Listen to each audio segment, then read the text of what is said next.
What to do, what to do. This is the Brothers on Books podcast, where we find great books that give you real value and actionable steps and have fun in the process. Please reach out to us at brothersonbooks@gmail.com for any book recommendations, or if you would like to be a guest host for a particular book you have in mind. A great review or rating on whichever platform you're listening to would be greatly appreciated. And lastly, if you can think of any friend, family member, or coworker that might like this episode, please pass it along. And remember, if it's a dark and stormy night and you need a drink to warm the depths of your hearts, we at the Brothers on Books go with Ensha Matcha, the best matcha for the best brothers. And now our listeners will get 10% off when they use the link provided in the show notes. I'm Alex Olwell, and with me as always is my brother Jack Olwell. Jack, how you doing? I'm doing great, Al. How are you? I'm great. And we have the goat of all of our guests, godmother Sharon. Sharon, how you doing? Fine. How are you both? Doing well, Great. doing well. So Sharon, for this is our now 10th season. This is the first episode of our 10th season, and per usual, you wanted to come on and you decided to choose this book. So well, first off, I guess, what book are we doing and why did you choose this book? Do you want me to introduce the book? I would just like, yeah, we are doing the book White Poverty, uh, by Dr. Reverend William J. Barber II. You chose this book, and what drew you to it to want to come on and discuss this? Well, number one, I like him. I've seen him a lot on TV and I like what he has to say. And I like his Moral Mondays. That was number one. Number two, I thought it was interesting to talk about the real people. I mean, how many people there really are that are poor in this country, and the fact that it's mainly white people that are poor. And so, and so that was basically the So, reasons. for people that don't know, what are Moral Mondays? Moral Mondays is where Reverend Barber goes. He has a group of people, and they would go like to the State House in North Carolina, and they wanted they'd have signs, and they would give speeches about how politicians should be thinking about poor people. I mean, good middle class people, but also the poor people and the things that they go through. Mhm. So Okay, and like what should people be thinking? I guess what was he saying people should be thinking? people should be thinking about how hard it is to be really poor and what we can do to help them, make their lives easier um, and able to deal with the world, really, because we see so many. I mean, when you read the book and you see it, and when you read the book, you'll see how the things that they have to worry about, like how they gonna are they gonna feed their kids, are they gonna pay the rent? Excuse me. So those are the kind of things that we need to talk about, but nobody ever does. And so that's why he wanted to. That's why he always talks about poverty, about how it affects people. Wait, so do you feel like we as a society don't talk about that? Yes, Really? Okay. I feel like we talk about that as a society a lot. Well, I'm sorry, I didn't hear you, Alex. I feel like poverty is talked about a lot in society. And what were you going to say, Jack? I was just going to transition into like, so when we say poverty, what do we even mean? Because people do throw this around. And one of the first part of this book is, what is poverty? How do we even describe what poor or poverty really mean? And I mean, Al and I have talked about the consumer price index almost ad nauseum on other episodes and how it's kind of jerry-rigged to paint a picture one way or the other what they want to show. And the first part of this book opens up by introducing this official poverty measure. They call it the OPM. And they're basically saying an individual who earns 14K a year is not poor under this metric. So he's trying to say this measure, kind of like the CPI, doesn't paint the whole picture. And he goes through the history of what the OPM is. And it was developed in the 60s by the Social Security Administrator, Molly Oshansky, who at the time estimated a family's budget was approximately 3 times the cost of what they spent on food. And at the time, that was roughly a good mark for, a sustainable life. And his whole thing was that doesn't relate to today's world, where since the 1960s, food have gone up 4 times, but the median rent has gone up 16 times. So I guess I'd like to first start off with so if you took your food budget, how much are you spending like per month? Like what multiple of your food budget would you say you're roughly spending? Let's go. Why don't you ask your brother? Al, you got any ideas or what you think your budget is right now? For food? Well, yeah. So like Uh, what's your total money spent divided by like what you spend on food? Like what would you roughly say? so this is not including housing, correct? No, it does include housing. Oh, oh, okay. Yeah. Oh, then it would be food would be well, I mean, my housing. I mean, I guess not to dovetail away from your point, but I feel like when you were moving out of college, Jack, was there a metric that mom and dad gave you of like what you should spend on housing? Do you remember what that metric was? I parents have never said anything. I have heard on shows like the Ramsey show, I think they say like a third, like if your rent is more than a third of your overall expenditure, that's like too much house for you. Yeah, so So that's It's kind too of what much I've rent. heard. Wait. You don't mean too much house. You mean it's just too much rent. They could be living in a very Right, tiny place. it's too right, right. expensive for what you make. Yeah, that's Right. what I meant. Yeah, it's just too expensive. Like you need to Right, either make more money or you need to lower what you're paying on housing. right, So right. mom told when I was originally moving to Nashville, I remember mom telling me that I should not be spending more than a quarter of my post-tax money on rent. And at the time, I remember thinking, I mean, I was not making a lot of money at that point, but at the time, I remember thinking that was almost impossible for me. And that would have been 2013. Also at that point, I was splitting a two-bedroom apartment, but when I moved into a one-bedroom apartment living with someone else, it became doable. But to your food question, uh, I think probably food makes up about 20% of my monthly expenditures. So you're like a 5x, and you're saying Well, it's hard to hear you. Sorry, say it again, Jack. so you're basically saying if you took your food budget, if you multiply by 5, that's your total expenses. Is that what you just said? Yes, Okay. Yeah, I meant like that's what I six said. Yeah. times. Um, but in my case, I think I actually have too much house. I guess that, but so, um, yeah, yeah, I was just curious what you guys thought, if anything.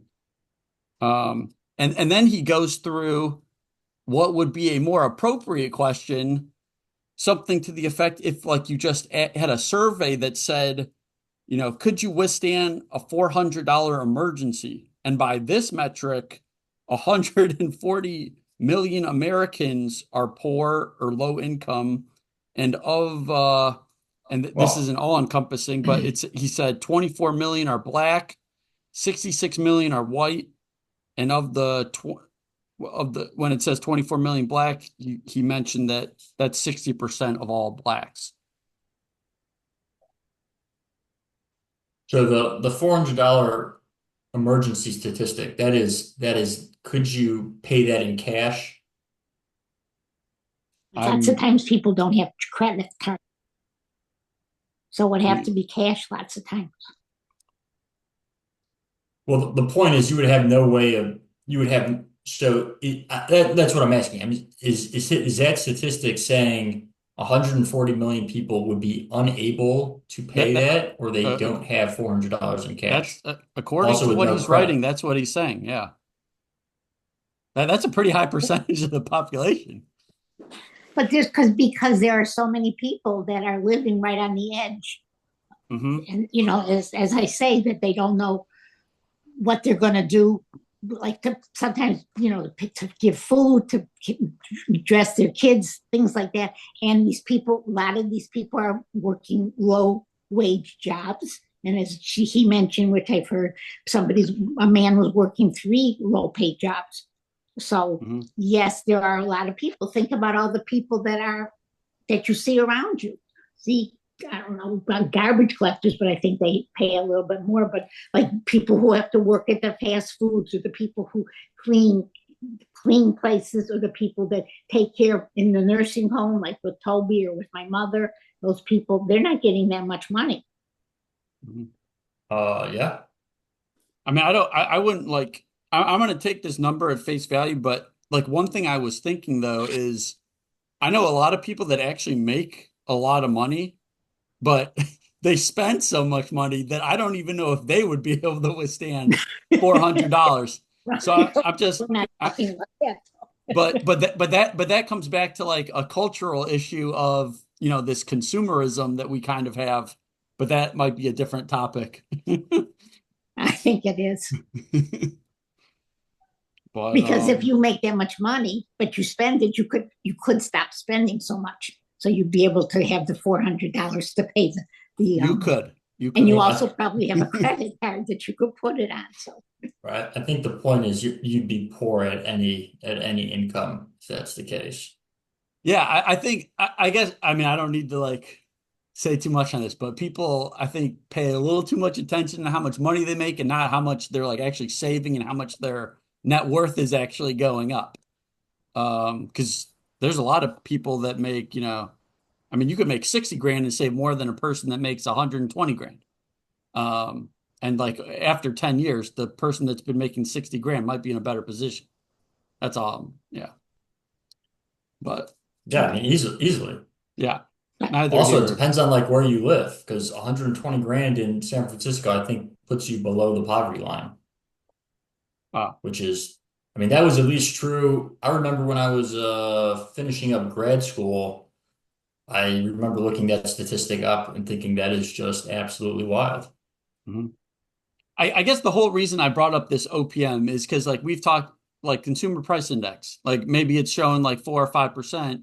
We're like, no, our food's going up way more than that. Like, and it's not tracking our housing appropriately. Like, no, my life's going up at like 10 or 15%. Whereas like this official poverty measure might be saying, this mark is like the poverty line, but it really should be higher. And then the number that would get reported is the number of poor people or under the poverty line is much higher than what it really looks like. And as a society, we're really digressing and not really, progressing.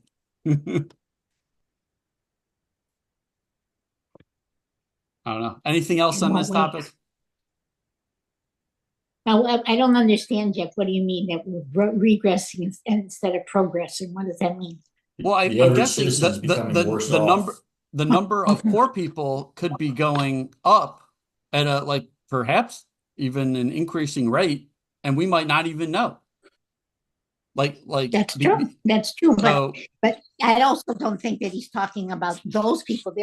He was talking about people that are really. I mean, that they don't have that kind of education. They don't have the ability to make $120,000 or whatever, and their lives are day to day. Maybe not even day to day. Those are the people he's talking about, and those I are the get it. people Yeah, that we don't think. I was just tossing the numbers out. The numbers, yeah, yeah. But I get it. He's talking about people on the lower spectrum. But I'm guessing basically some of those people that he's talking about wouldn't be classified as poor. That's the point. Oh no, I don't agree with you. I don't think he You puts don't that he. I think he's talking about the people that are really poor and no they're right, but Al and I just said our I mean our amount might be 5 or 6 times our food bill. So if someone has that same type of factor, okay. um, and if they feel like they need their overall budget is 5 times their food budget, and maybe and this they're saying the food metric is only 3 times. So if they're at they really need 5 times their food budget to really survive or what they feel like to survive, but maybe they're making 4 times. So they're like right in between the 3x and what they really think they need at 5x. Okay. So they should be classified as like poor basically, but they're not getting counted. And then there's more than 130 million or whatever you said then that you could Yeah. say are poor. Well, I think he was saying that if you just You ask the think people that this emergency cash question, that's a better indicator of how many poor people there actually are.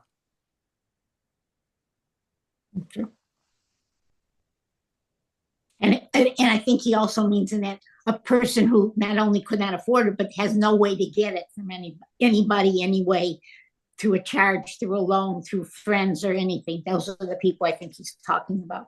A lot of Right, people. but What if you're including loans, like there's no way that's 140 million people. if you're including what? Loans? Oh no, no. I'm not. I'm just saying the people that he's talking about are people that have no way to get the money. They can't get it. They can't put it on layaway if there's even such a thing as layaway now. They can't put it on a charge card. They can't go to their dad and say, "Hey, I need $400" because his dad doesn't have it. Can't go to his cousin. He doesn't have a way to get the money. That's what I think, or she, that they don't have a way to get the money. And it would be a real sacrifice if they have to get the money, that they'd have to not pay something, not pay for food, not pay for electricity. Maybe have to cut back, not pay their rent for a month or something. That's to me what he was talking about. So we're saying that's roughly a third of the country. I don't know. I didn't even notice that part. I don't know, sweetie. I have no idea. All Yeah, I'm saying is that the according to what people the he's book said, talking yeah. about. Okay. I mean, I guess I'm just asking, like, observationally, do you guys believe that? Well, how many millions of people are in the country? 200. I don't I know how think many. Like 330 330? roughly, or Yeah. So let's say, and he says how many people are that he poor? said he said 50. 140 million. million. Okay. Well, I won't argue with you or them or him. I don't know anything about that. So okay. If he And says that I'm gonna and take it and at you face agree. value. I mean, I've driven through a lot of poor parts of the country, so I can believe it. I mean, and also like out west, I couldn't when I was driving through New Mexico and Arizona, some of the like Indian, I mean, I know this is a small part of the country, but there could be a lot of these small pockets, and it seemed very poor. I was pretty Yeah, surprised. right. Um, That's the point that and he's and making, and nobody and the politicians are not talking about that. yeah. So that's what he's saying. Okay. So I guess I mean, I guess this might be a good time to ask this question. Like, what do you think the point of him writing this book was? Like, if you had to like sum up like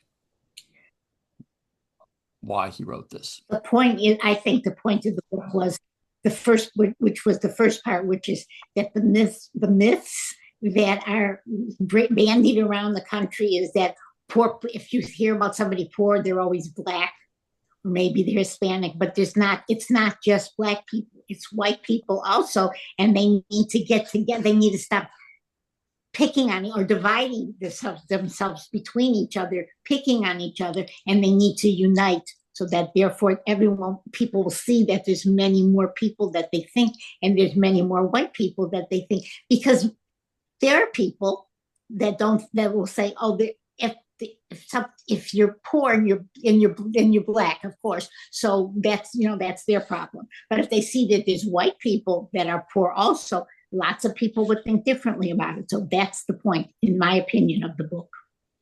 So I guess Sharon, sort of to ask you, do you think the reason people, I mean, do you think there's a racial component to the reason like politicians don't talk about this?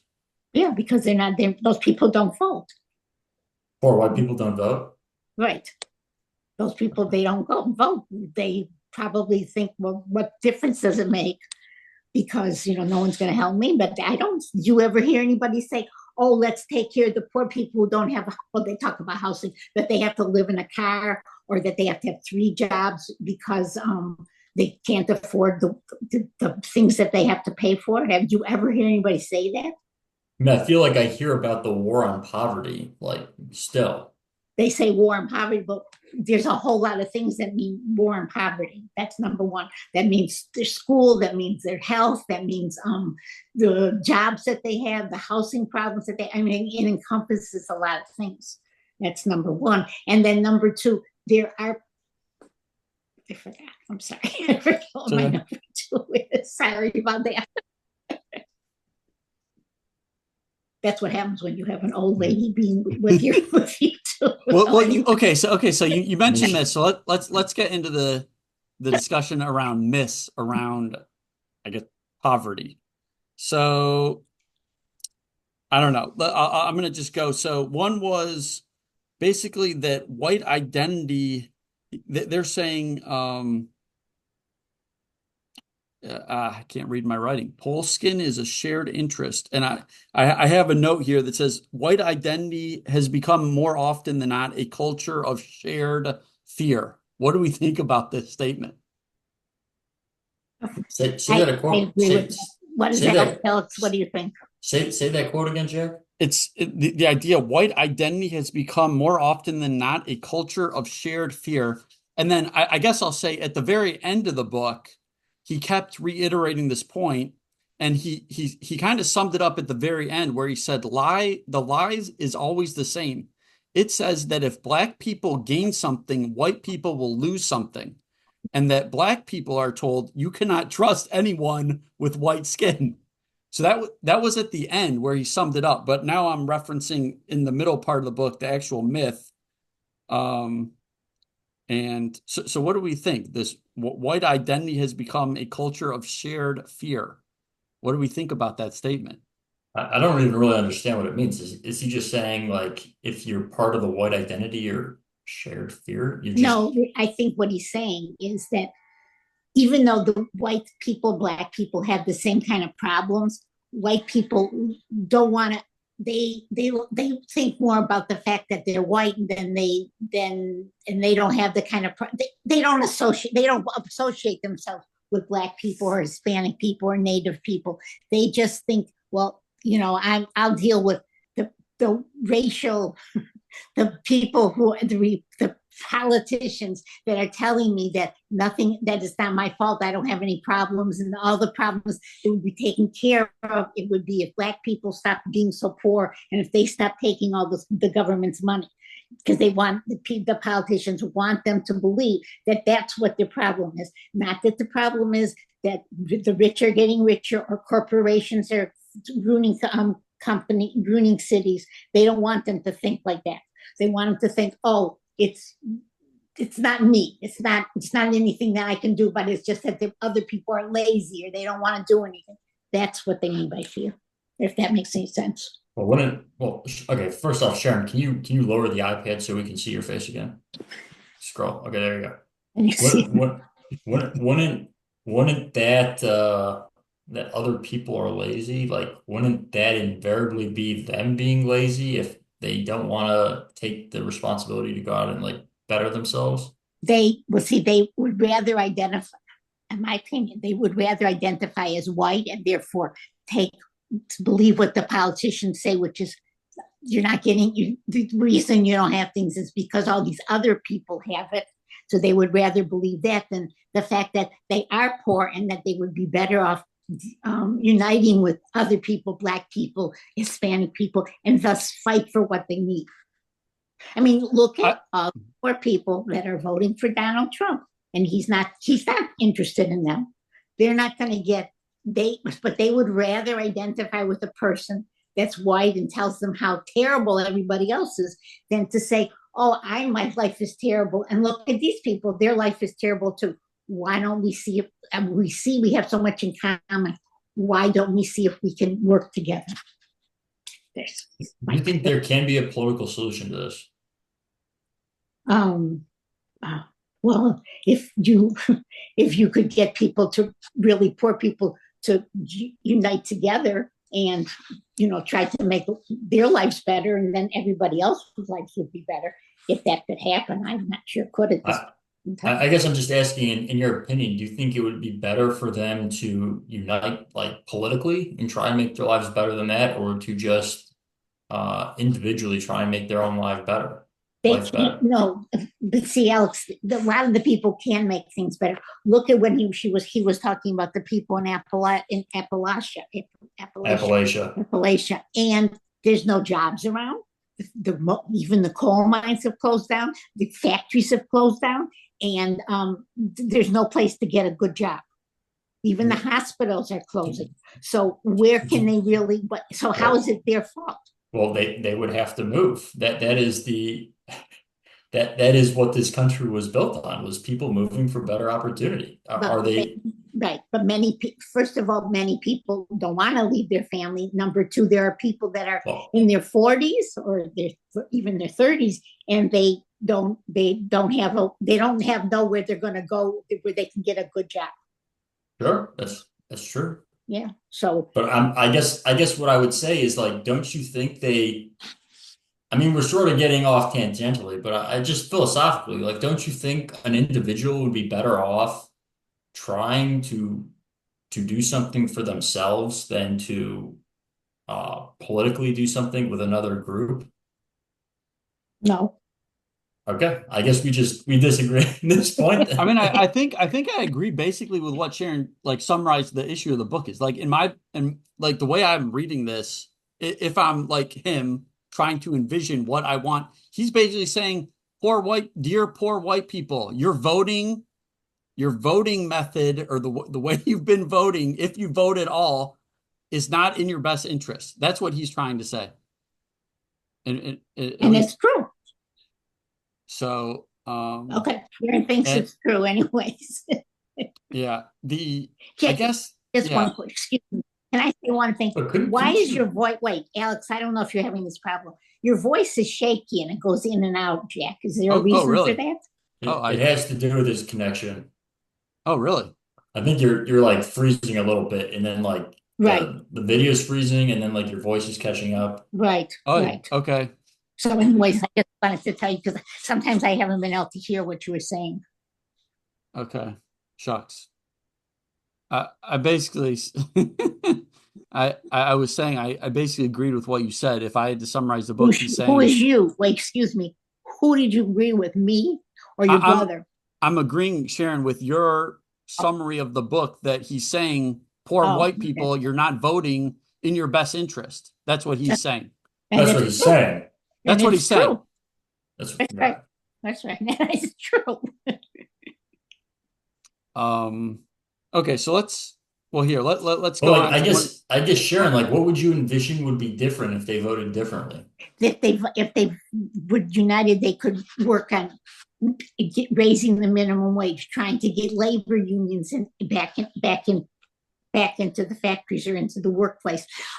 They would talk about getting more food, better and more food for the schools, making the schools better, putting more money into the schools, making sure hospitals are open where they live.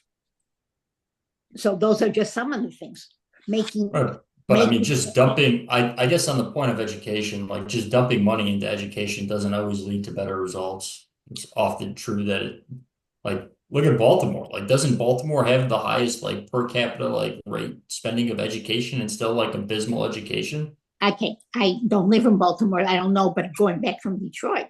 Yes. Right. I'm not saying you, I know you don't live in Baltimore. Okay, I'm just pointing saying Baltimore out as an example where you can have like, so it's not, Soul writes about this a lot. Like, he talks about this a lot where you can have Thomas Sowell writes about this a ton, where you can have incredible high spending on education where the output is like nothing, and then you can have minuscule spending on education where you can have really good results depending on what is allowed in the schools or like the culture of the school.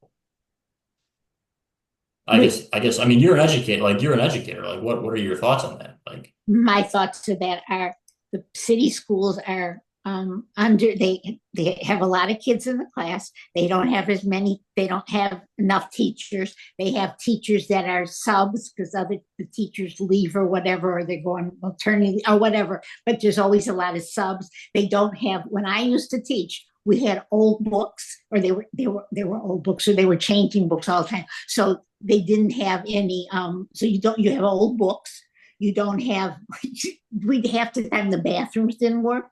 I mean, the schools are in such bad shape, and the parents have to work, and they work, and so they can't necessarily come in and be a class mother or even go to a PTA meeting. So, those are just some of the reasons that the schools are not working the way they should. Plus, there's a lot of teachers, they're not, oh, plus there are a lot of, going back to the first part, there's a lot of students with special needs and they're not getting the help they need. There's a lot of students that have mental problems and they're not getting the help they need. And they can be very disruptive in a class. And Right. Yeah. I guess my question is, do you think if you just dumped, like, the example I'm trying to bring up is if you just dump, and I don't know if Baltimore's the right city, but like if you just dump a lot of money right. into education, they don't always correlate to each other. Like just dumping money into certain like education doesn't always seem to lead to an increase in the quality of education, is what I'm saying. And so what does he suggest that they do? I actually, So when you, solar, go on, Yes, Jack. yeah, Sorry. that's who you're Sorry, go, Jack. quoting. I was going to say, I was just seeing some this was outside of this book, but the price per student at private schools is like $4 or $5 grand less than at public schools. What if we just sent that like money to every family that had a kid, giving them this amount, and then they could choose where their kid goes to school. And then the teachers and the schools are a little more accountable because then they're having to compete for those dollars. I thought that was an interesting idea because I was shocked that the price per student at private schools was lower than at a public school. And then I also saw a schematic showing that the number of school administrators has gone up like 5 times what it was decades ago, whereas the students have only gone up like 10 or 20%, something like that. So there's way more administrators like taking a cut of the dollars. So it's not really, I mean, yeah, the money's not really going to the students. It's not getting allocated appropriately. So if you gave money to a poor child's mother, or if they gave money to your parents, the same amount of money, well, your parents could afford to put more money into it. So you and Alex and Raina could have better teachers, better schools. And the other people, then they're just stuck with the $5,000, and all the teachers that are left that can't go to the better schools, they're stuck with the other schools. Okay, this is small. So that's not necessarily going to work. So that's what to do with the charter schools. But so are you saying you don't think that would be a better scenario than what we have now? No, because I know that when you give people money, but it's not like Jake, you're not advocating for just giving cash. It's like a school voucher. I'm sure. Well, it's you can't go spend it on TVs and stuff. Right. Yeah, right. Yeah. But I guess, Sharon, did you happen to see like more when you were teaching? Did you happen to see over the years there were more and more administrators? Oh, yeah, that's true. Yeah, especially in the office. There are a million administrators. I agree with that. That's true. Yeah, because I mean that was a pretty shocking. Like if you want to kind of measure, how they're allocating the money, I thought that was a pretty good way to look at it. That's very true. Okay, so let's move on. Okay, I think Sharon just mentioned healthcare facilities. So one of the myths, this is chapter 5, poverty is only a Black issue. They did talk about rural healthcare facilities closing.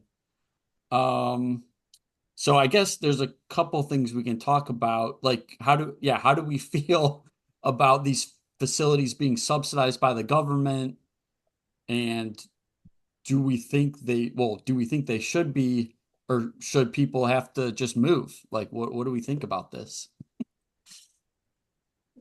Where are they going to move? You two are so big on moving. Where are they going to move to?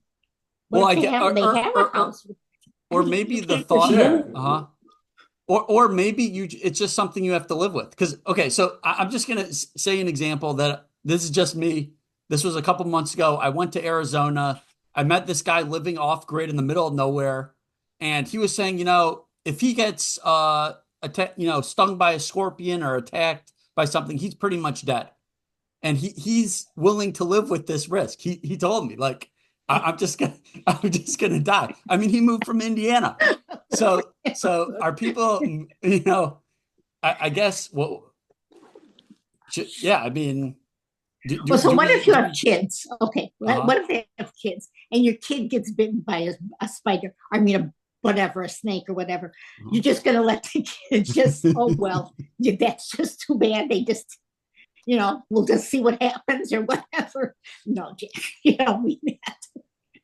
I mean, Well, this is, I'm not saying Jack's I not would saying do it. this. I'm just saying this is how some people, maybe some people don't want to be helped out. They're like, I just want to be left alone. I don't need a Well, yeah, healthcare okay, facility by that's me. true, Jack, but that's not most of the people, right? Okay, now that's not most of the people, I know it's really. not most of the people. I'm not. I'm just saying there are some people. Okay, let's just go on the subject of abortion, okay, or women's health care. It's bad enough right now what's happening, but if you live in a rural area where the doctors can't work on you, or that you don't have any, or the hospital won't, there's no hospitals, let's say, or there's just a few doctors and they won't do what they're supposed to do, what are you supposed to do? And lots of times the hospital is like 50 miles away or something. So if you're having a heart attack, then what?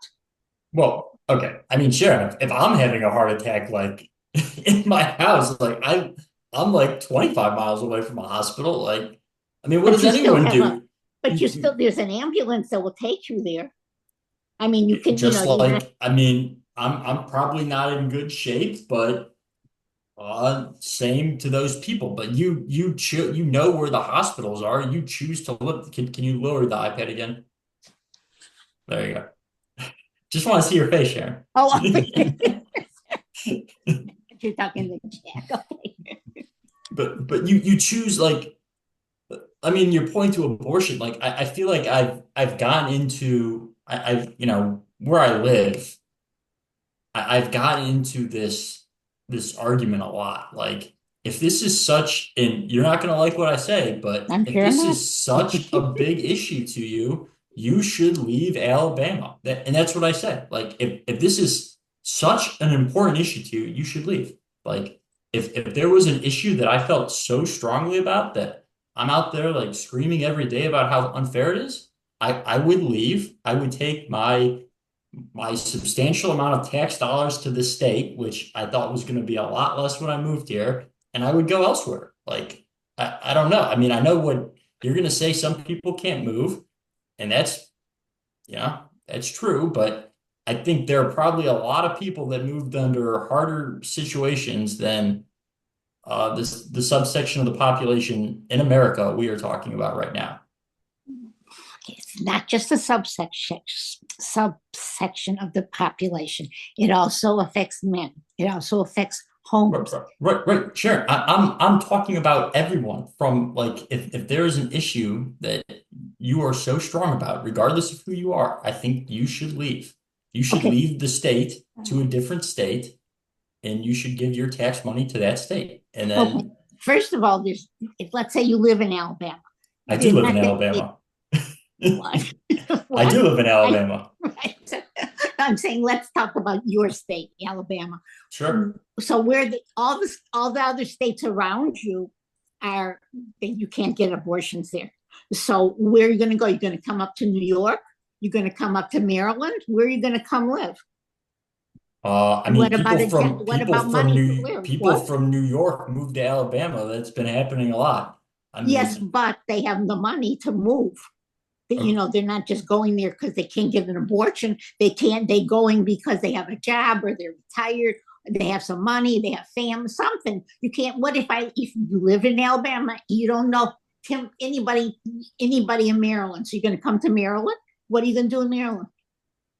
I mean, what are people in New York doing in Alabama? I mean, you can move. You have agency. Like, even if you, like, say, yeah, I mean, they may not have money, but I don't know. I'm just saying, like, if it's really that bad, you will figure it out. That is Oh, how this country was literally built. okay. No, that's not true. But okay, How is that not true, Sharon? Okay. Well, Al. Okay. let's go Let's back to the hospitals and their way. one second. Let's go back to a rural hospital. Let's say that you're living, you have a job, okay, but you're living 100 miles from a hospital, or even 50, like Alex does.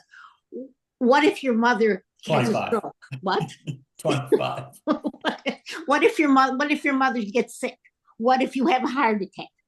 And the only place to go is 100 miles away, or 50 or 25, like you said. But I mean, the fact is that there are people that are living there. Everybody cannot move from where they're living, and they need a hospital to take care of them. They need doctors to take care of them, and they don't have any. Okay. Well, Sharon, what would you? I guess what would you say? Like, I don't know if you have watched those like survival shows, but there's people that live in very remote areas of Alaska, and they choose to. So, like, how would you kind of view? Like, I'm just curious. Like, if they're kind of accepting the risk that if they get fatally ill, they might actually die, because a helicopter to come get them would take X minutes or X hours. They're probably not going to make it. So, like, how do you view like those communities? Those people, they made that choice to Mhm. do that. These other people are born into it, and they don't have the choice. They can't just pick up and move. They can't, have to wait to see if they die or something till somebody comes to take care of them. But anyways, that's my opinion. And then Al, I guess my question for you is like, so you live in Birmingham. You're a steel city, like Pittsburgh, right?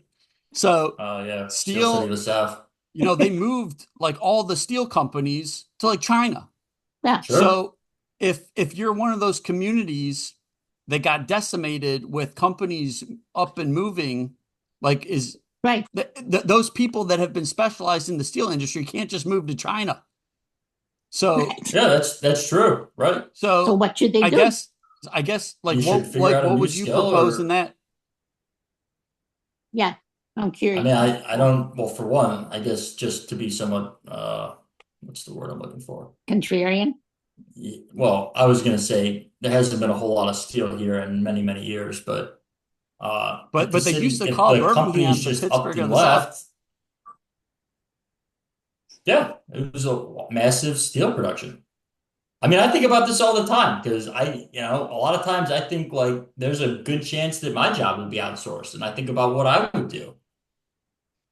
And you have to adapt. Like, yeah, I don't have a playbook for what every person with essentially a job that gets made, what's the word I'm looking for? Obsolete should do.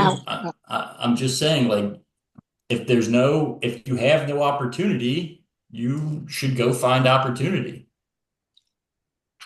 Especially if you're unhappy. Like if you're happy where you live, doing whatever it is you're doing, even after you lose your job, then I mean, yeah, you should stay. But if you're unhappy, you should go find the opportunity. Okay.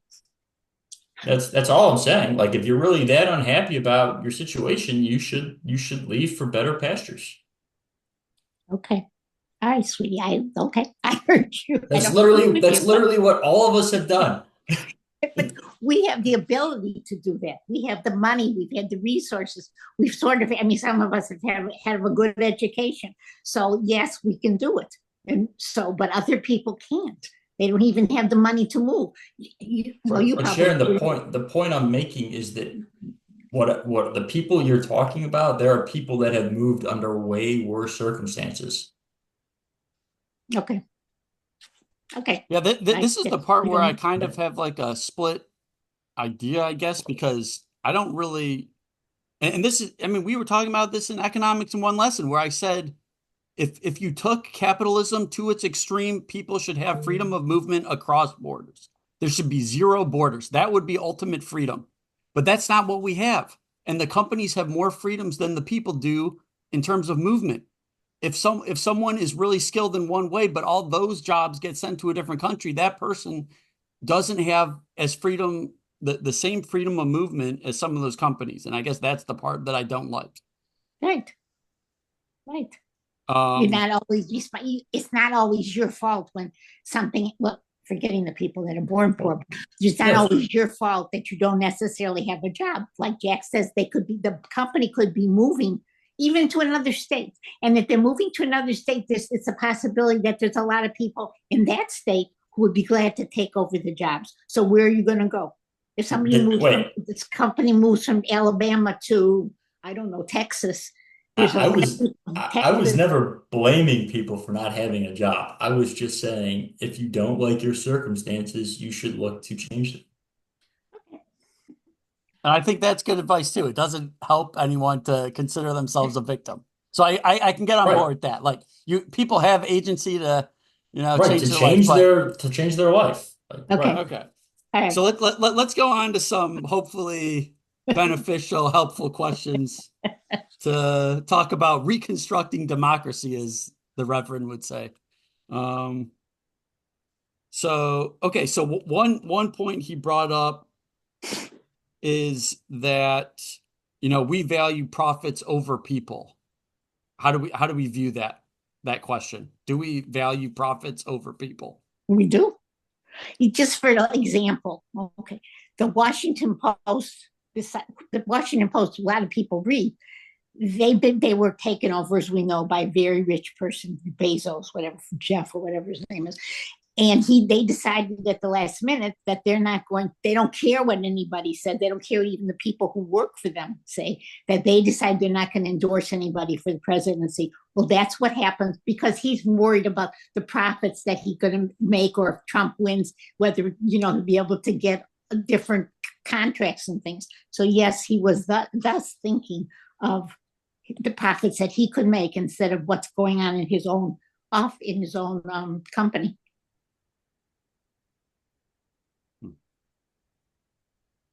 Al, any thoughts? I mean, I don't really have any objection. I'm assuming that it would be a company by company basis. I'm sure there are many people that not necessarily the majority, but there are certainly some people that have done things that have diminished their own profits for like principled reasons, I would guess. I'm sorry, I'm going to ask you both a question because I didn't hear any of your discussions about this. Do you think that there's such a thing as capitalism being too unfettered? I sort of thought that's what Jack said, but what do you think about that? They're more interested, the owners are more interested in making money and filling their own pockets with money than the people who work for them. That sort of, to me, is like unfettered capitalism. We've had You, some.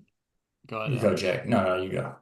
I was going to say we've had some discussions around the actual definition of capitalism, and I think what most people refer to as capitalism in America is more crony capitalism, where there's these kind of groups that are influencing the political scene and then getting some profits, and some people view that as those sectors are like too free, like they have many more freedoms than the rest.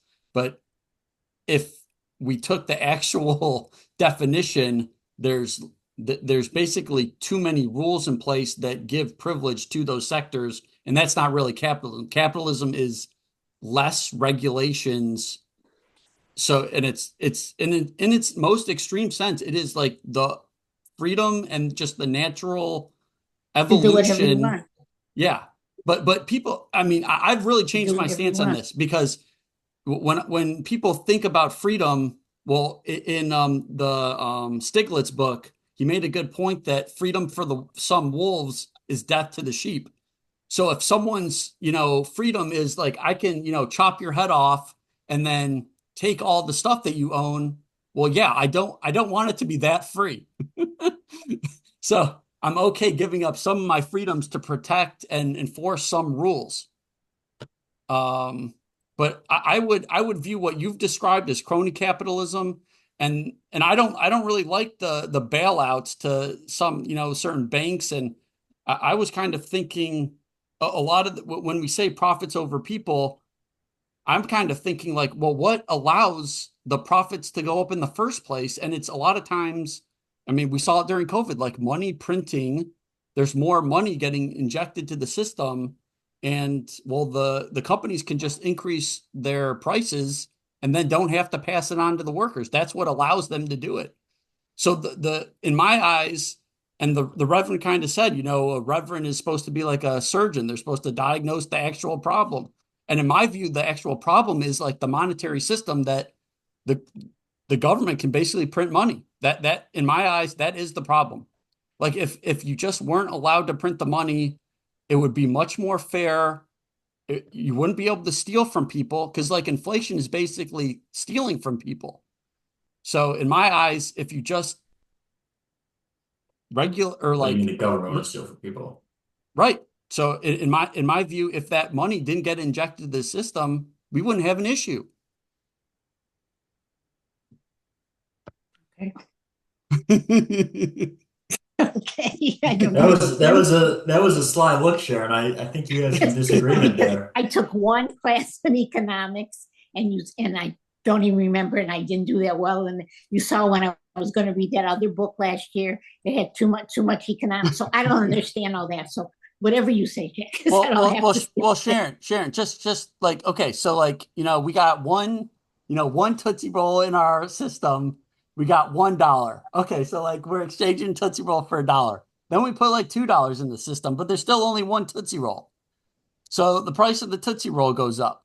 It's like the same thing. Like we're just if it's not that the goods and services are going up in value, it's that the currency units are going down in value. So So what do you do? Well, you stop that's printing. my point. You don't stop printing the money. So like before 1971, the dollars you could turn in for actual gold. So that's what was protecting the system. After 1971, they got rid of that. So they can just print however they feel like and distribute the dollars to wherever.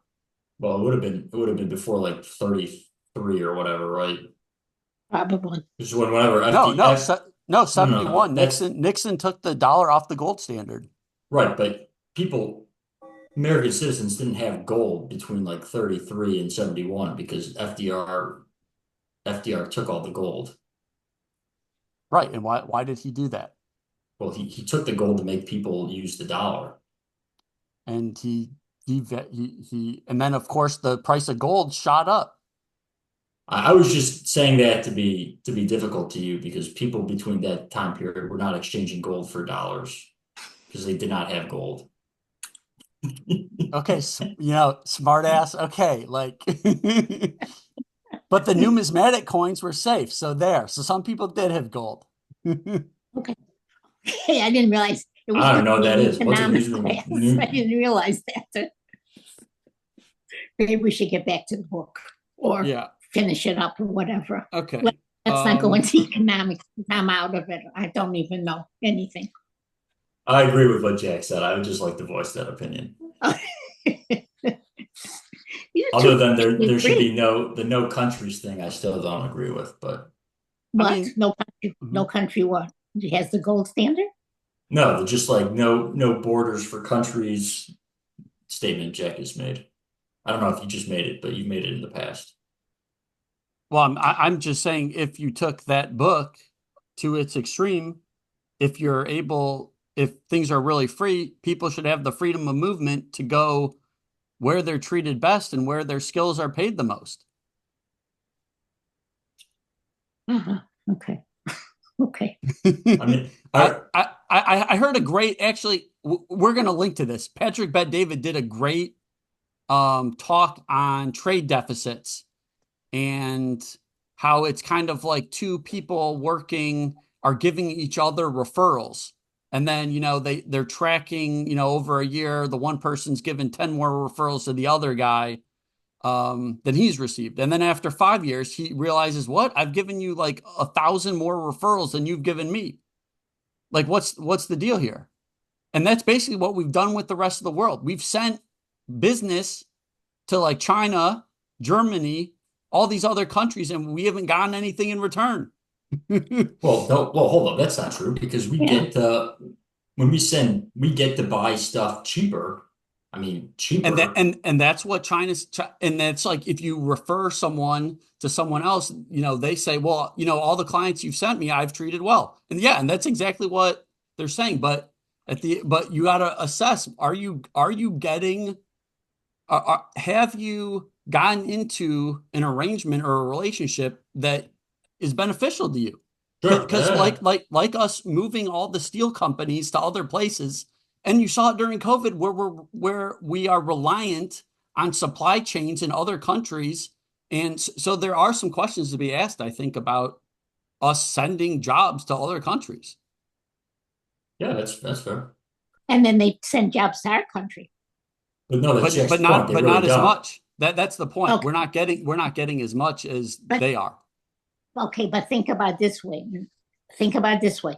The companies that move over to China or whatever, they make more money because they don't have to pay the people who work there as much as they pay people here. So it's more of a profit for the company itself and for the people who run Right. them. But I, Sharon, it's also that is also like beneficial to the for the most part for the average American citizen because they get True. to buy the goods for a cheaper price. Right, but Jack is saying that that's terrible. It seems to me he's saying that it's not good that all these companies are moving to China or Taiwan or whatever, and that's what I understood him to say. And I'm saying that it's being done not because so that we can get these things, but so that the people who are running the company will make more money.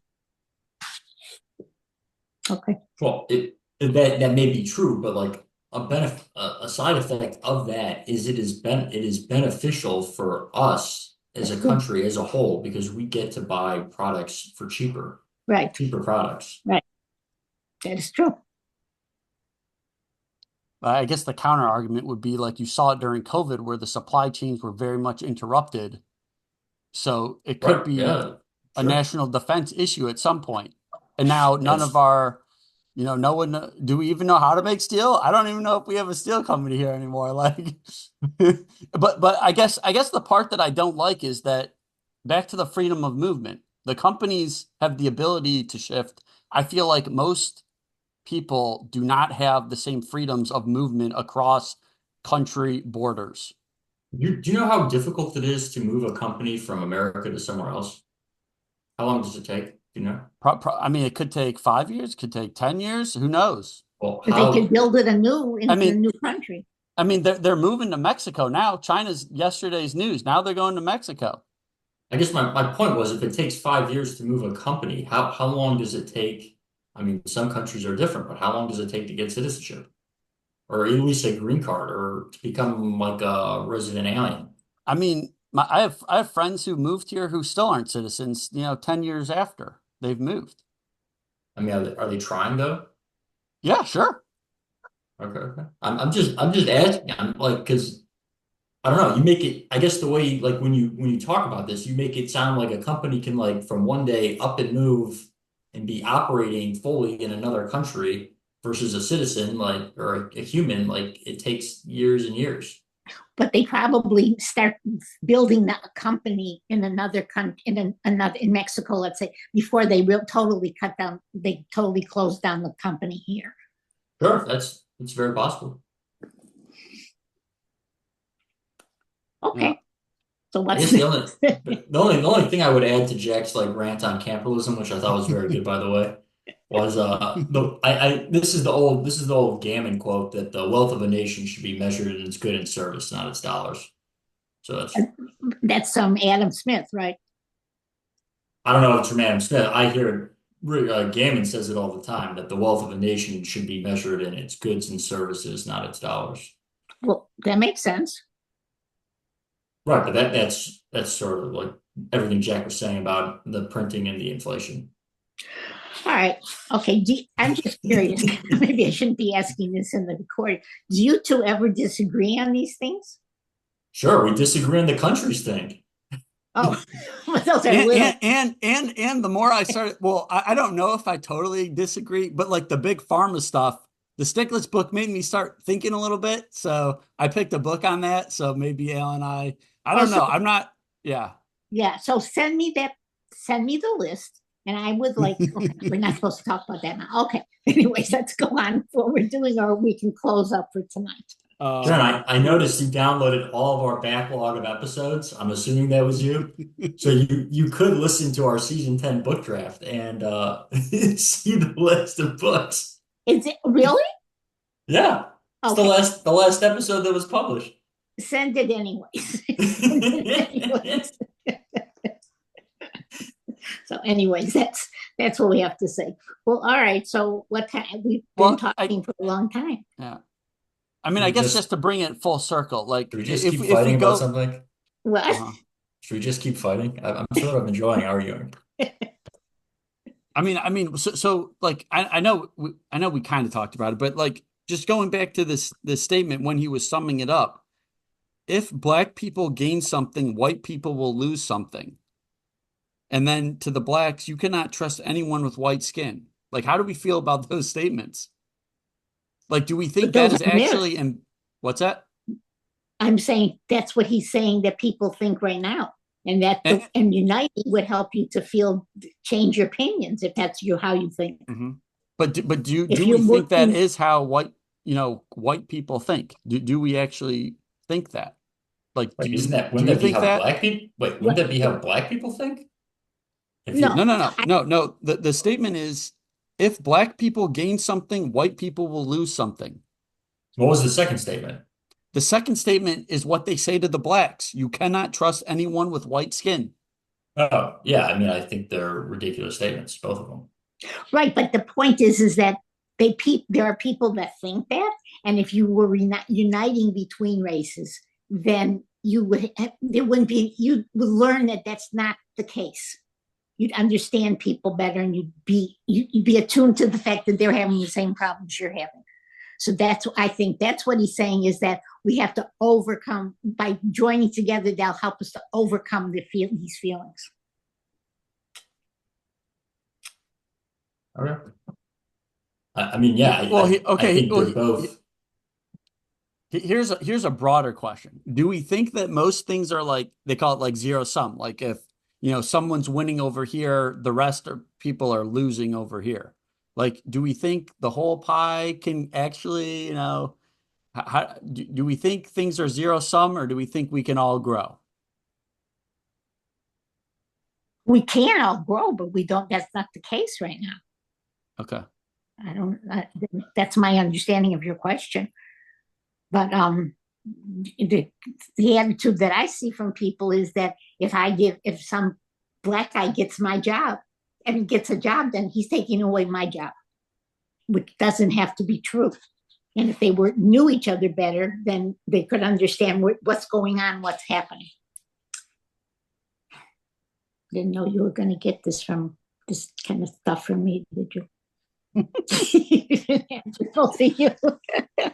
Okay, well, I had such great conversations with both of you when we were at Toby's. Yeah. That was okay. Yeah. So I don't know. I don't think. Yeah, I don't think it's zero sum, or I don't think it has to be zero sum. I think a lot of people view it as zero sum, which is a problem. But right. All right. Well, I think we pretty much covered all the book, don't you think? Mm-hmm. Yeah. I do. Well, Al, you want to take us out, or you want? I guess just to start with, should I talk about the next episode we're doing, Jack? Sure. Sure. We're having author Jared Mishu back on, talking about his new fantasy book, The Veil of Mysteries. Wait, hold on. I'm sorry. Say that again, the name of the book. I didn't hear that. It hasn't come out yet. The book's called The Veil of Mysteries. And it's a novel? Yes. A science fiction novel? I would classify this probably under fantasy, but yes. Okay. All right. Sharon's lost interest. No big deal. If it's just fantasy, I don't mind fantasy sometimes. I suggest one sci-fi book, and then I get no more suggestions. I guess with that said, please reach out to us at the brothersonbooks@gmail.com for any book recommendations, or if you would like to be a guest host for a particular book you have in mind. A great review on rating on whichever platform you're listening to would be greatly appreciated. Lastly, if you can think of any friend, family, or coworker that might like this episode, please pass it along. I'm Alex Allwild. With me, as always, is Jack Allwild, and the goat of our podcast guests, Godmother Sharon. As always, it's been a pleasure, and I enjoyed it. I enjoyed it too. Thank you very much for inviting me. Yep. Till next time.